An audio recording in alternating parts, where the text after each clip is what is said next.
All right, hello, welcome to this video. We're doing something a little different, but also kind of similar to what we've done before. We're doing a brutalist architecture Geoguessr map.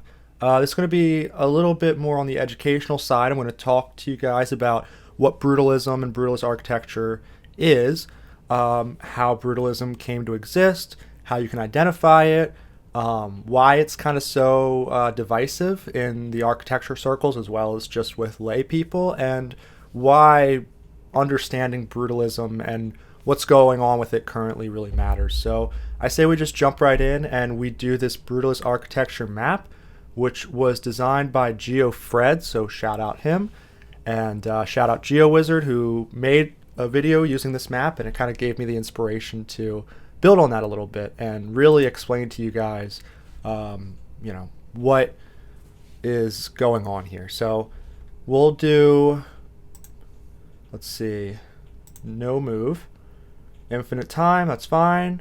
We're going to make it a play along. So I'm going to save this link and I'll put it in the description so that you guys can play as well and maybe listen to me talk a little bit and see if you can beat my score. So without further ado, we are off. So before we really start looking into this, let's talk about what is brutalism. So brutalism is a style of architecture as well as a philosophical way of thinking that first began in the mid 20th century. That's when you really started to see the first buildings in brutalism come up. The movement is classified from using bare materials, minimalist ideals and thinking to kind of come up with these building designs that were very utilitarian. And so these are very common in the United Kingdom, France, and also some former Soviet countries. But you also find them in the United States and in Canada and other countries across the world. And we'll get more into the history of that next. But I think this is a great comparison between these two buildings here. We've got all this sort of ornamentation and things going on this building here, especially in the columns and the ridges of the roof here. And then to the right, we've got a brutalist building, which really contrasts it. And we just see kind of concrete, it's bare, it's minimal, it's got some, pretty obvious rectangular shapes. And that's kind of the statement it's making, is that it is basic, it is simple. And I just find that very fascinating. So let's play the round. Let's see how good we can do here. So I'm just kind of taking a look at the signs. I see a roadwork sign here. So we've got English, which is interesting, but these tags are kind of throwing me off. This looks like Europe. So I'm thinking, are we in the UK? I see Victorian Opera. And I also noticed that we're driving on the left side of the road. So it looks like we're in Australia. Now the question is, where in Australia? It looks to be maybe Sydney. I have to try to remember if Victoria is a city or if it's a state. But we're going to just look in here for a second and see if Victoria comes up, which it is not jumping out at me right away. I don't want to assume it's Sydney, just in case, it's another city. Australia is pretty big. But I'm just going to look around and see 31 Victoria Street. So I wonder if we find Victoria Street, if that'll show up on Google Maps in Sydney. Let's try to find it. We've got Victoria. I can't read that one, but that's okay. We're going to look for Victoria Street real quick. If it pops up, great. If it doesn't, we'll look somewhere else.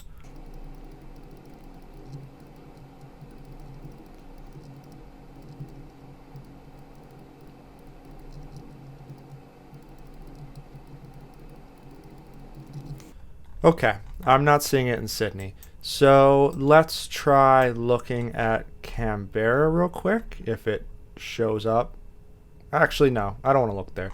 Let's look at Melbourne next. Let's just look at Melbourne real quick and see if we see a Victoria Street. It'll be in downtown.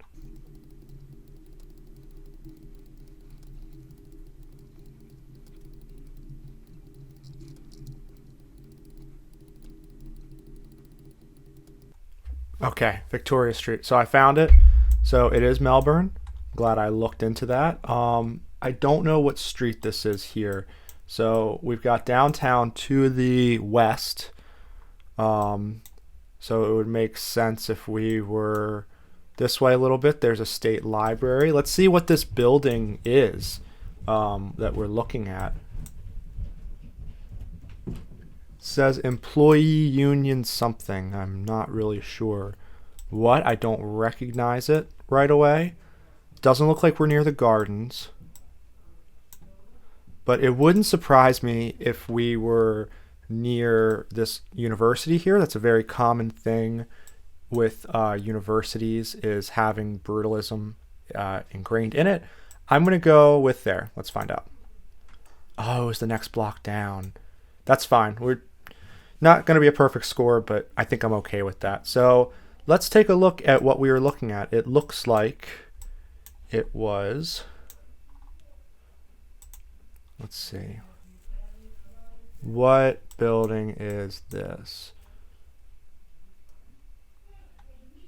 Is it just a park? It's a labor union. Okay, it's the labor union for Melbourne, Victoria, Australia. Okay, that makes sense. I really like kind of how this window right here sticks out. I think that's my favorite part of it. I also like how geometric these rectangles are here and how this kind of slants upward along with the hill. Yeah, I think this is a nice, easy case for a first brutalist building to look at. But let's find something with a little more detail, a little bit more going on in the next round. Here we go. So this is very interesting. We will get to this next. Let's talk about how brutalism came to be. So the idea of brutalist architecture originates from the artist and architect Le Corbusier, who he loved working with concrete in visual arts, and so he decided to create a building using just concrete. Like, he wanted that to be the medium for the building, and he wanted it to be bare, just basically housing for people, and that's it. They didn't want any kind of statements or any sort of ideals around it. The whole point of the brutalist building was that it was kind of a blank slate for ideas. And so he named it the Unité de Habitation, and it's still standing today. You can still find it in France. And then other architects, especially in the United Kingdom, really grasped onto this idea of using concrete and other industrial materials such as exposed brick to create these sort of bare, minimalist, modular takes using geometric forms. So they would come up with these buildings that were kind of just easy to build and didn't really say a lot on them on the surface. But if you knew the building, if you kind of walked around it, you'd really get a sense of kind of the jarring nature of some of the parts, especially in the shapes. And so you can see a lot of inspiration from early 20th century modern art and cubism in the architectural style of brutalism. And the reason that these buildings came to fruition was because there was just a huge lack of raw materials after World War II. And there was this big movement away from politicizing buildings after fascist Germany and Italy and Japan used their architecture to kind of show their power. And the whole point of this movement was to kind of separate from that, make architecture just about building and housing people, because that was the primary purpose of it. And it's interesting because a lot of brutalist ideas end up kind of being tied with socialist ideas, which is just kind of an interesting comparison, because the whole point of it was to not be political, but then, a lot of socialist ideals and governments in socialist countries started adopting it. So it's interesting to see that relationship and kind of how brutalism came to exist and then sort of contradict itself in some ways and would eventually sort of fall out of public favor, which we will get to in a couple of questions. But here, in this round, we are looking at this building right here. This is an interesting take on brutalism because it's not that sort of gray, flat concrete. There's actually a lot of texture to the the building here, especially this sort of wraparound facade here and the shelving on the windows. I think that's really fascinating.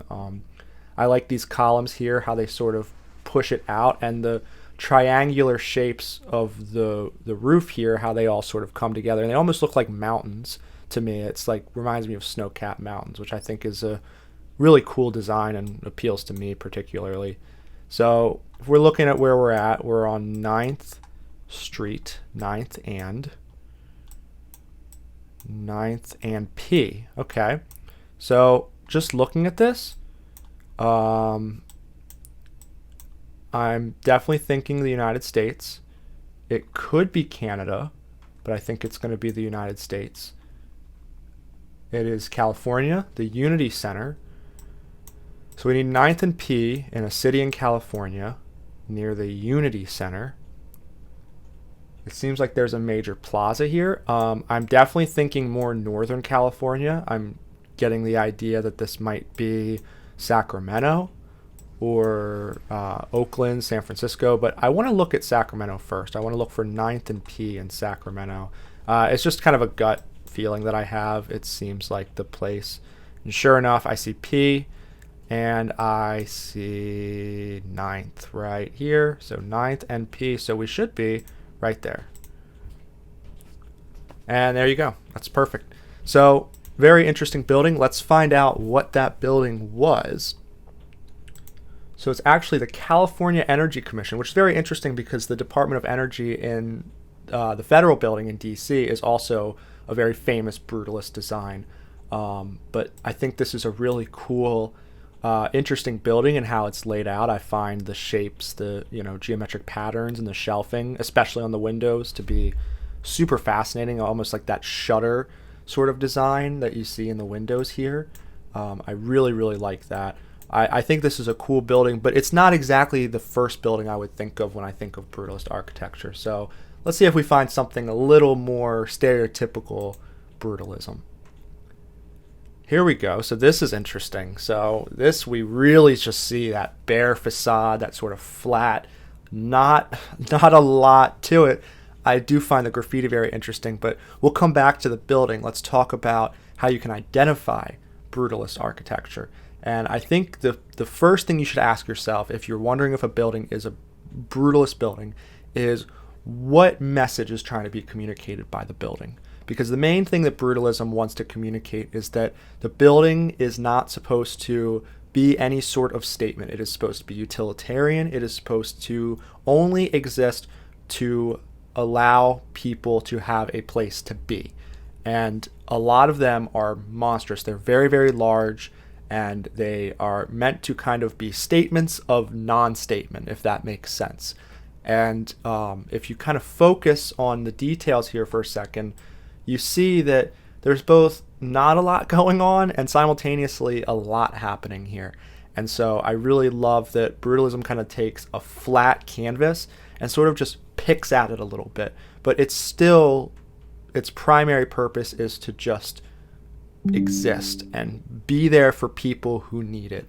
And you see this a lot with concrete facades, brick facades, basically very industrial materials that you don't typically see in, old classical and Art Deco designs. It's very almost jarring to the eye, especially when you combine it with some tough shapes. Like, I think this is just a very interesting building and how not interesting it is on the surface, and yet you see all these little panels here and these little pieces that contribute to it. You see how this kind of like flattens out here. I don't know. Look at what's going on here. Like, this to me is very interesting how they added this little sort of covering here. I have no idea what that is, but the main thing to consider if you're trying to identify brutalism is what are the materials made of? What is the size and geometric proportions of it? Is it ugly, uncomfortable, that sort of thing? And what kind of building is it? Is it a large institutional building? Is it an apartment complex? You probably won't find a lot of brutalist houses. That's kind of goes against the whole point of brutalism, single family housing. So if you want to identify a brutalist building, look for those key features. So looking at this building now, It is very interesting. There's a lot sort of happening with these panels here, with these little shutter things. I don't even know what these are, to be honest. I think they're pretty funny looking, but this definitely gives off Eastern European vibes to me. That's kind of the idea that I'm getting. This actually isn't terribly far off from Brutalist design either, if you look at kind of what we talked about earlier. But I'm just looking around and seeing what sort of giveaways do we have. I see the EU tag here. It's going to help a little bit. I see a sign here, auf dem Parkplatz, so it's German. So we're in Germany. We've got a big sign here, Marzahn, Friedrich something. So that's probably the best we're going to get, unfortunately. This says Berliner Film, so I'm going to go ahead and assume we're in Berlin, and this definitely won't be a perfect score. But I'm going to just look around for these neighborhoods here and see if any of them pop up. And there's Marzahn, which is to the southeast of where we're at. So we might be up here somewhere. I'm kind of just going to put the guess. See, yeah, I'm thinking I'm just going to make a guess and put it right about here. I'm going to put it a little close to Marzahn. Okay, it was closer to the center of the city. That's okay. So it's still a pretty good score, and I think, yeah, let's take a look at what the building is. It looks like an apartment complex. That's my best guess here. This is... what is it? It looks like a lot of things. A building store. Yeah, so it's in East Germany. So it's a Soviet style building with a lot of street art on it and things like that. And yeah, it doesn't seem like there's too much. Haus der Statist. Sorry. Haus der Statist. So it's considered a cultural center. That's very interesting. And I actually think the picture we have and the street view doesn't really do it justice. Looking at it in the pictures, I think it really adds to its appeal. I love that they've kind of given it some street art. I really do like these thingies here. Like, I think this, adds a lot of character to it. I would definitely say it's not my favorite sort of German brutalist architecture, but I find it very fascinating. I think it's an interesting study. But let's move on. We've got 2 rounds left, and let's talk about why brutalism is so divisive. And you guys are probably going to be screaming at me to put a guess in, because we already see it's in LA County. It's a police building. It's actually a jail, which is amazing, and doesn't. It sort of helps my argument and doesn't help my argument. But I guess really the question here is, why is brutalism so divisive in not just architectural circles, but in all kinds of circles? Just if you ask people, what do you think of this big concrete building? A lot of people will probably not like it. So basically, people focus on the concrete, on the rigidity of the surface, and I think a lot of people find it very uncomfortable. It doesn't feel homely or inviting.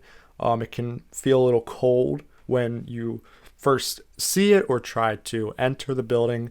And a lot of concrete, it's hard to keep clean. Water damage happens very easily. And something that's very common that people really do tend to enjoy and appreciate is using plants to sort of crawl along the building, almost make it look like the plant life is taking over the building. And unfortunately, that comes with its own problems as well, although I do think it is very beautiful.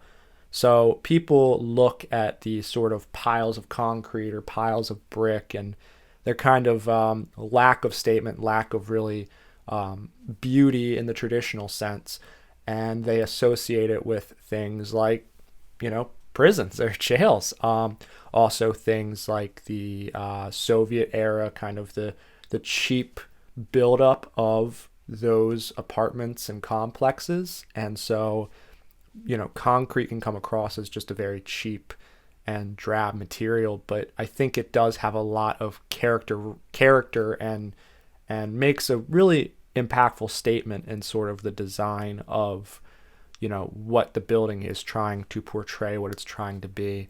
But it's really fallen out of favor since the 1980s, and many brutalist buildings are being torn down. And we'll talk more about that in the last question. But for now, let's just kind of look at the less appealing parts of this building. So, we've got this sort of flat facade, very blocky looking, almost looks like it was made in Minecraft. And obviously it's a prison, so you've got these huge concrete walls with this barbed wire fence on top, and this sort of like dark gray painted banner here. Like it is a little jarring and uncomfortable to look at, but I do think that if you look at a jail and a jail's purpose of sort of being a place to contain people, to keep people in, I think a jail really should be, in a lot of ways, minimalist in design. And that's the whole point of that, is you can focus on rehabilitation and helping people focus more on themselves than on maybe the art and the detail of the corner of a window or something. And maybe that's a pessimistic way of looking at it, but I do find that this kind of matches the energy of what I would expect an LA County jail to look like. We're on Bauchet and I don't know what. Bauchet and Vignes. So let's go into Los Angeles because we're definitely near the city. We might even be close to City of Industry. Or even East LA.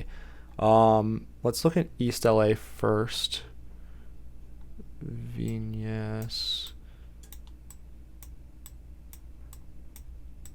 So I'm not seeing it right away. Let's try looking over here. We've got a lot of streets to sort of go through here, which might take a minute.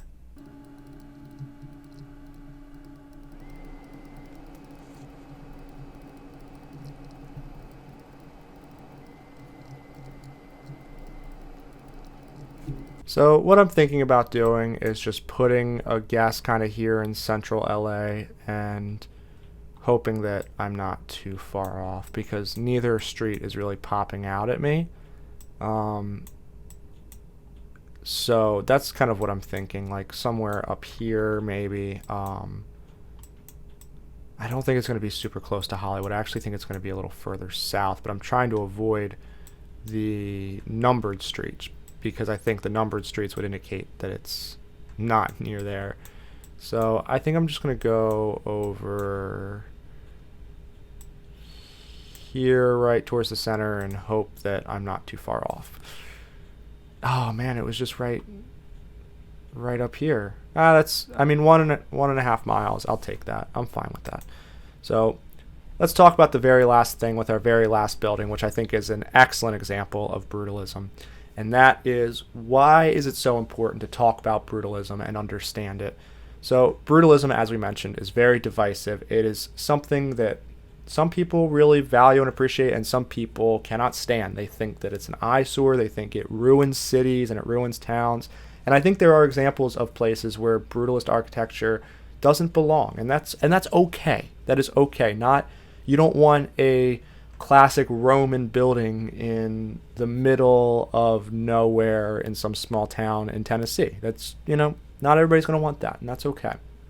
But we shouldn't not value the historical significance of not only the architecture, but also the movement, the idea of brutalism, and sort of where it comes from, which is a time post-war when art really wanted to say, we don't want to be involved in these major political statements. We want our buildings to be for the people. And that's where I think the socialist pieces actually ended up coming into play, was because it kind of leaned a little too much into being for the people.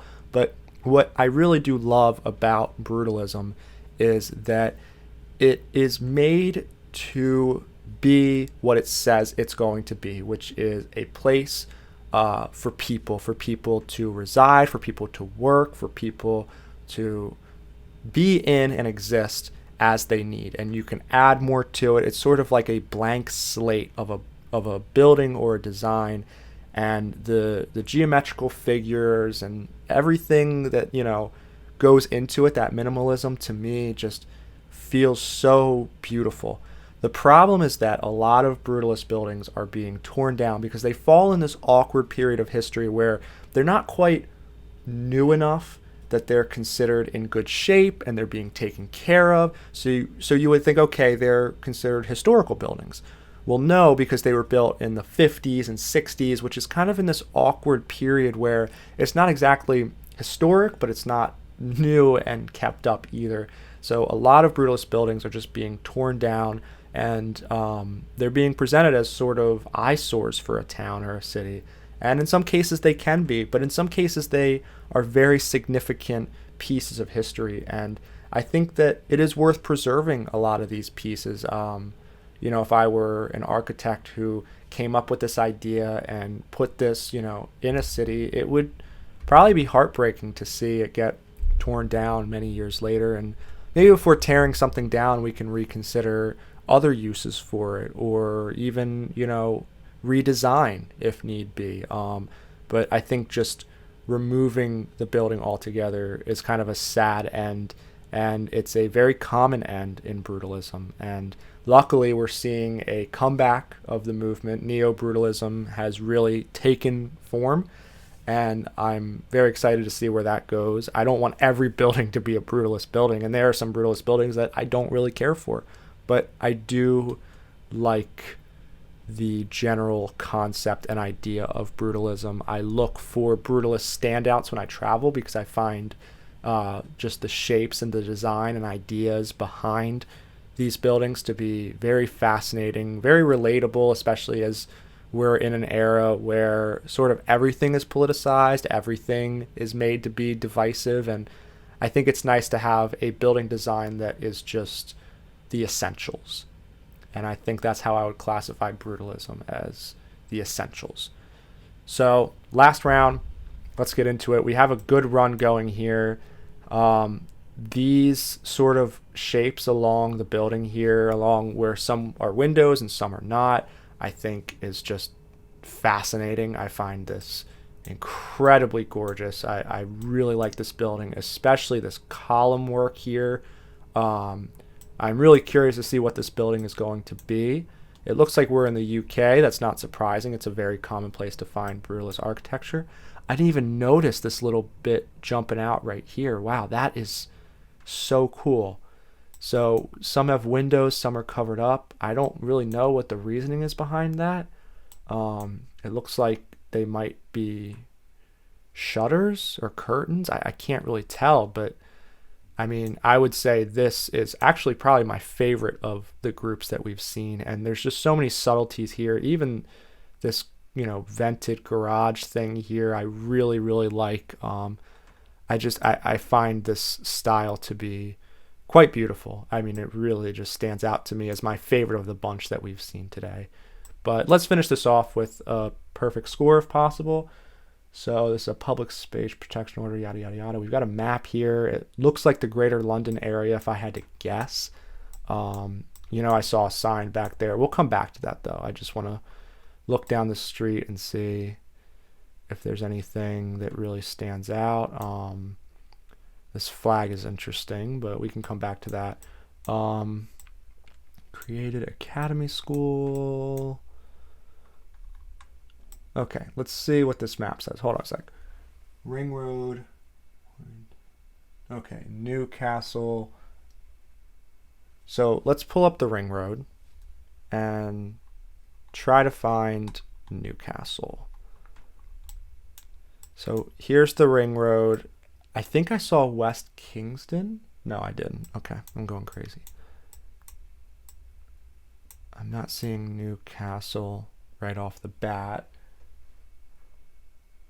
Warrington. Warrington sounds familiar. I'm looking for Warrington. I am not seeing it.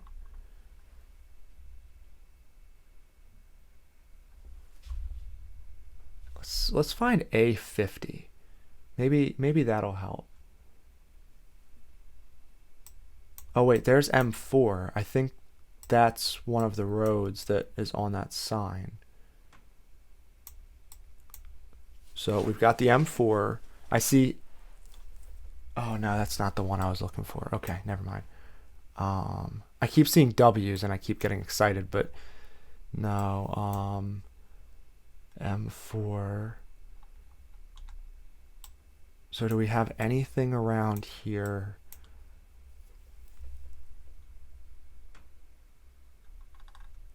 Maybe we're not near London after all. Let's look for Newcastle. Newcastle. There's Warrington. Okay, all right. A50. Let's find A50. There's A56. Oh, maybe that is what that is. Maybe that says A56. Ring road. We need a ring road of some sort. Oh, there's a ring road right here. Okay.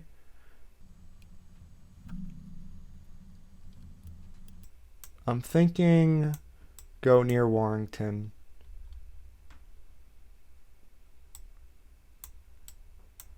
And look around Manchester. Which way is Warrington? Warrington's to the north. Oh, that's interesting. So maybe we're down here a bit more. I think I'm going to just tack a guess in for the sake of putting it on the map. I think I'm just going to go right about here. We were way further south. Okay, 27 miles. Interesting. So what is it that we were looking at? It looks like we were looking at, I think it's just an apartment building here. Which is, it's a very interesting apartment complex. Yeah, I'm not seeing anything that indicates, that the building's anything other than a place to live, which is pretty interesting. This is a really cool building. This is my favorite of the batch. I'm really excited that we got to walk through and kind of look at this. So let's just take a look at what our final score was. Our final score was 24,782. That's pretty good for a no move, I think. I mean, I could have clutched out a perfect score if I spent a couple hours really digging into these, but generally speaking, I'm happy with that. And the main takeaways that I want from you guys is to look for brutalist architecture just out in the real world. It's all over the place. And, try identifying it. Ask yourself what you like about it, what you don't like about it, and just consider the potential that some of these buildings are being sort of taken down. Because I think the most important thing to consider is that there's a lot of history and really artistic direction that plays into these buildings and their designs, even if it doesn't seem like it on the surface. And to kind of throw that all away, I think would be a mistake. And so I wanted to share, why I love a lot of brutalist buildings, why I love the movement as a whole and the ideals of the movement. And I hope that neo-brutalism and the brutalist comeback kind of continues on. So hopefully you learned something from this. Hopefully you found the content interesting, and hopefully you beat my score, which might be hard to do, but I think it's possible. You guys could make it happen. So best of luck. Thank you for watching, and have a good one.